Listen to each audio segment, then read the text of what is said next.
January 2016. Life is short, as everyone knows. When I was a kid, I used to wonder about this. Is life actually short, or are we really complaining about its finiteness?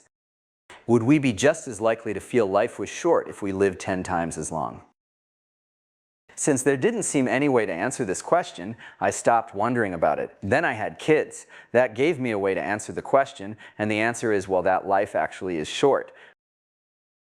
Having kids showed me how to convert a continuous quantity, time, into discrete quantities. You only get 52 weekends with your 2-year-old.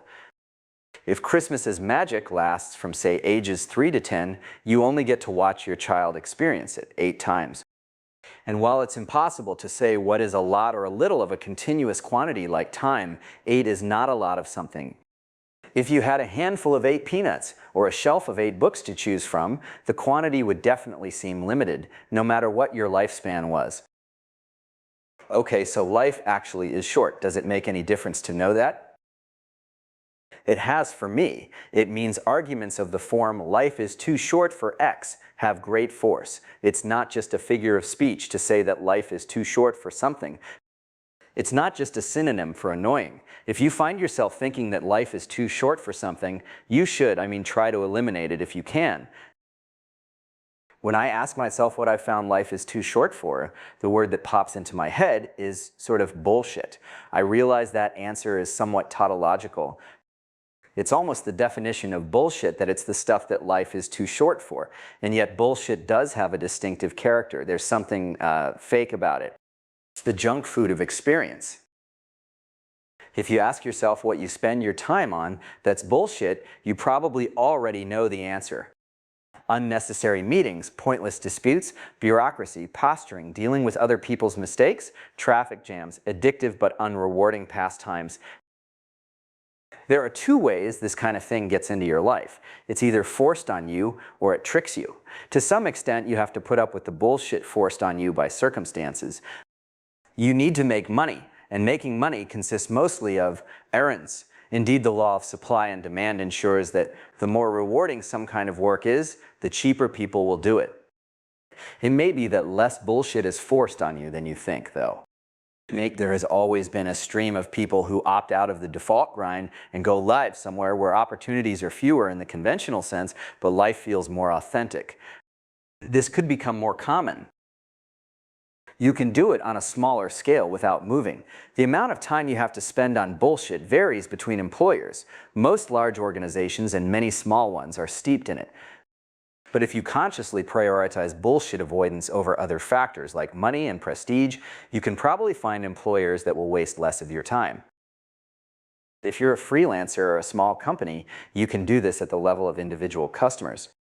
If you fire or avoid toxic customers, you can decrease the amount of bullshit in your life by more than you decrease your income.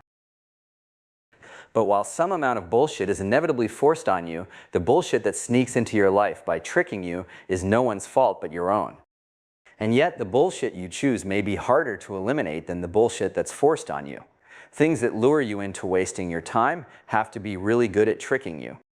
An example that will be familiar to a lot of people is arguing online. When someone contradicts you, they're in a sense attacking you, sometimes pretty overtly. Your instinct when attacked is to defend yourself. But like a lot of instincts, this one wasn't designed for the world we now live in. Counterintuitive as it feels, it's better most of the time not to defend yourself. Otherwise, these people are literally taking your life. Arguing online is only incidentally addictive. There are more dangerous things than that. As I've written before, one byproduct of technical progress is that things we like tend to become more addictive, which means we will increasingly have to make a conscious effort to avoid addictions, to stand outside ourselves and ask, is this how I want to be spending my time? As well as avoiding bullshit, one should actively seek out things that matter. But different things matter to different people, and most have to learn what matters to them. Few are lucky and realize early on that they love math or taking care of animals or writing, and then figure out a way to spend a lot of time doing it. But most people start out with a life that's a mix of things that matter and things that don't, and only gradually learn to distinguish between them. For the young especially, much of this confusion is induced by the artificial situations they find themselves in. In middle school and high school, what the other kids think of you seems the most important thing in the world. But when you ask adults what they got wrong at that age, nearly all say they cared too much what other kids thought of them. One heuristic for distinguishing stuff that matters is to ask yourself whether you'll care about it in the future. Fake stuff that matters usually has a sharp peak of seeming to matter. That's how it tricks you. The area under the curve is small, but its shape, jabs into your consciousness like a pin. The things that matter aren't necessarily the ones people would call important. Having coffee with a friend matters. You won't feel later like that was a waste of time. One great thing about having small children is that they make you spend time on things that matter, them. They grab your sleeve as you're staring at your phone and say, "Will you play with me?" And odds are that is in fact the bullshit minimizing option. If life is short, we should expect its shortness to take us by surprise. And that is just what tends to happen. You take things for granted and then they're gone. You think you can always write that book or climb that mountain or whatever, and then you realize the window is closed. The saddest windows close when other people die. Their lives are short too. After my mother died, I wished I'd spent more time with her. I lived as if she'd always be there, and in her typical quiet way, she encouraged that illusion. But an illusion it was. I think a lot of people make the same mistake I did. The usual way to avoid being taken by surprise by something is to be consciously aware of it. Back when life was more precarious, people used to be aware of death to a degree that would now seem a bit morbid. I'm not sure why, but it doesn't seem the right answer to be constantly reminding oneself of the Grim Reaper hovering at everyone's shoulder. Perhaps a better solution is to look at the problem from the other end. Cultivate a habit of impatience about the things you most want to do. Don't wait before climbing that mountain or writing that book or visiting your mother. You don't need to be constantly reminding yourself why you shouldn't wait. I can think of two more things one does when one doesn't have much of something. Try to get more of it and savor what one has. Both make sense here. How you live affects how long you live. Most people could do better, me among them. But you can probably get even more effect by paying closer attention to the time you have. It's easy to let the days rush by. The flow that imaginative people love so much has a darker cousin that prevents you from pausing to savor life amid the daily slurry of errands and alarms. One of the most striking things I've read was not in a book, but the title of one, James Salter's Burning the Days.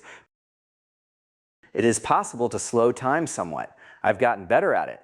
Kids help. When you have small children, there are a lot of moments so perfect that you can't help noticing. It does help, too, to feel that you've squeezed everything out of some experience.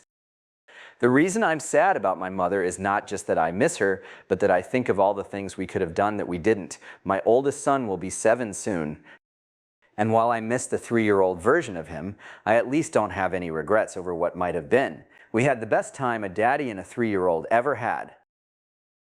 Relentlessly prune bullshit. Don't wait to do things that matter and savor the time you have. That's what you do when life is short. A footnote. At first I didn't like it that the word that came to mind was one that had other meanings, but then I realized the other meanings are fairly closely related. Bullshit, in the sense of things you waste your time on, is a lot like intellectual bullshit.